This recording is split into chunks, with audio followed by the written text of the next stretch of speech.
Welcome back to Science Click. Today, light cones and black holes. Imagine lighting a candle. The candle emits a flash of light that travels in all directions, forming a bubble that grows.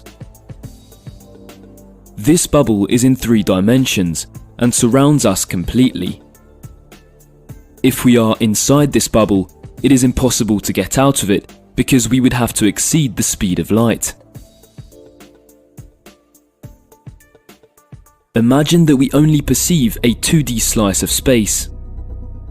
The bubble forms a circle that grows all around us.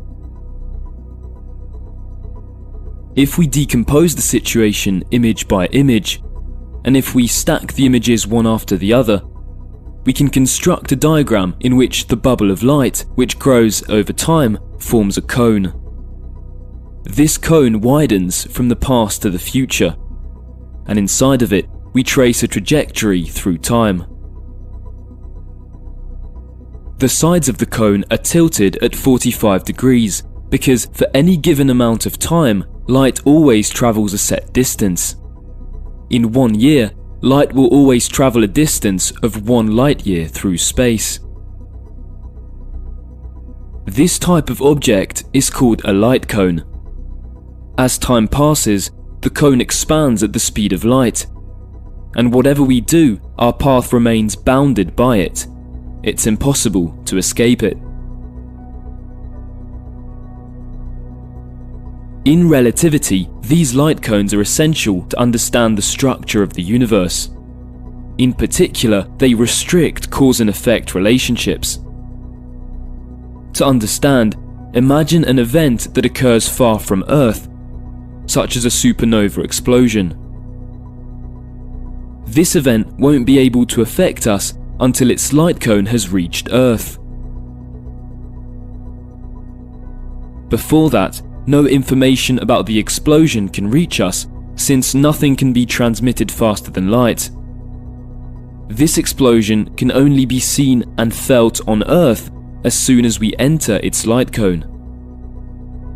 Causality, the fact that one event can trigger another, is limited by the speed of light. More importantly, light cones allow us to understand the profound difference between the notions of time and space. What is the difference between time and space? Through space, we can move in any direction, turn around, or trace a path that loops back on itself. But through time, all objects are forced to move in the same direction. In time, it is impossible to turn back.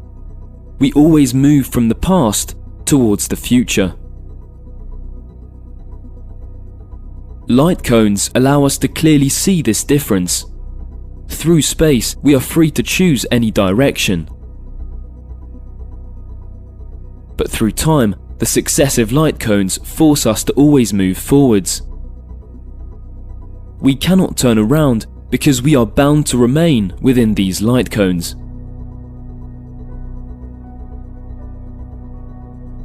This property allows us to define rather rigorously what we call time. Time, in relativity, is simply the direction in which the light cones are oriented. It is this direction along which we cannot turn back, the direction towards which all allowed trajectories point, and in which our future necessarily lies. Space, on the other hand, is the set of all other directions perpendicular to time. In an area where the universe is empty with no gravity, its structure, space-time, is straight. Time and space form a symmetric, rectilinear grid, and the light cones are all aligned in the same direction. We can thus define time globally. In this diagram, time goes from left to right.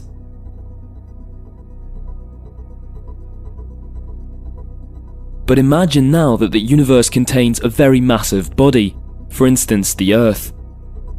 If we drop an apple, the apple will gradually fall downwards, deflected by the gravity of the planet.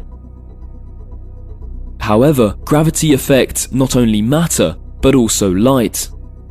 If the apple emits bubbles of light over time, they will also be drawn downwards.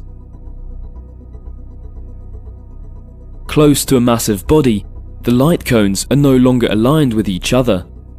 They curve more and more, bent by gravity.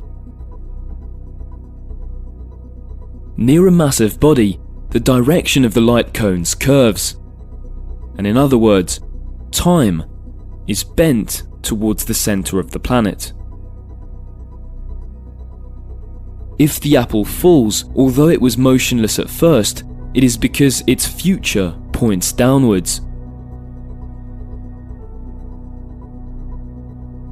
Mass distorts the geometry of the universe. Space and time become relative, their orientation depending on where we are. This is general relativity.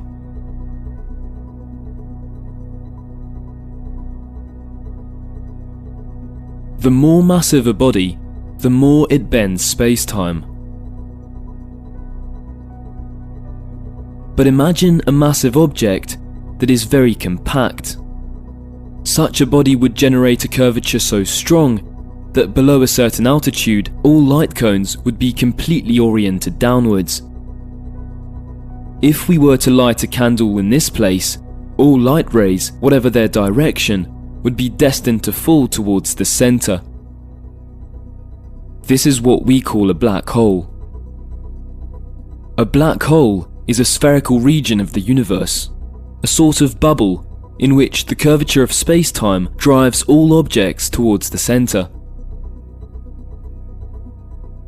If we consider a 2D slice of space, the black hole manifests as a circle which stays static and traces a cylinder through space-time. The boundary of the black hole is called the horizon. Above the horizon, some light rays can escape, but below the horizon, all light is captured. In a black hole, light cones force the path of any object downwards. Time itself points towards the center of the black hole. To understand what a black hole really is, it is wise to consider two different points of view. That of an astronaut who falls into the black hole, and that of a distant observer stationed at a great distance. For the distant observer, gravity is very weak, and in his vicinity the grid of space-time is flat. For him, time flows from left to right. The horizon of the black hole seems motionless as it traces a straight line from the past to the future. But let's now take the perspective of the falling astronaut. As she gets closer to the horizon, time and space curve more and more, bent by the presence of the black hole. When she finally reaches the horizon of the black hole, the astronaut does not realize it, but at this point, time and space are tilted at 45 degrees. For the astronaut, the horizon is not a horizontal line from the past to the future, it's a diagonal which rises at 45 degrees. Exactly like the surface of a light cone.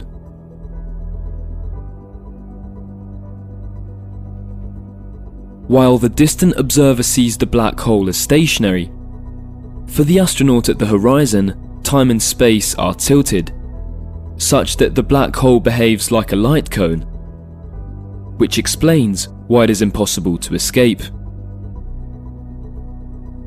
When she crosses the horizon, the notions of time and space seem swapped around compared to the outside.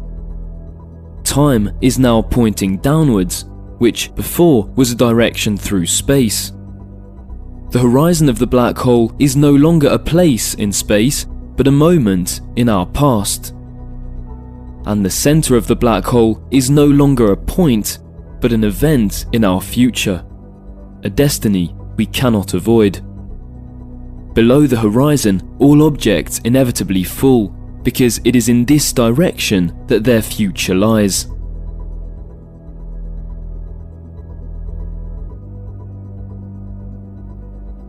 When a massive star collapses in on itself, it emits one last flash of light, a last bubble that tries to grow, but within a curved space-time bent by the mass of the star, such that the bubbles seem static from the outside.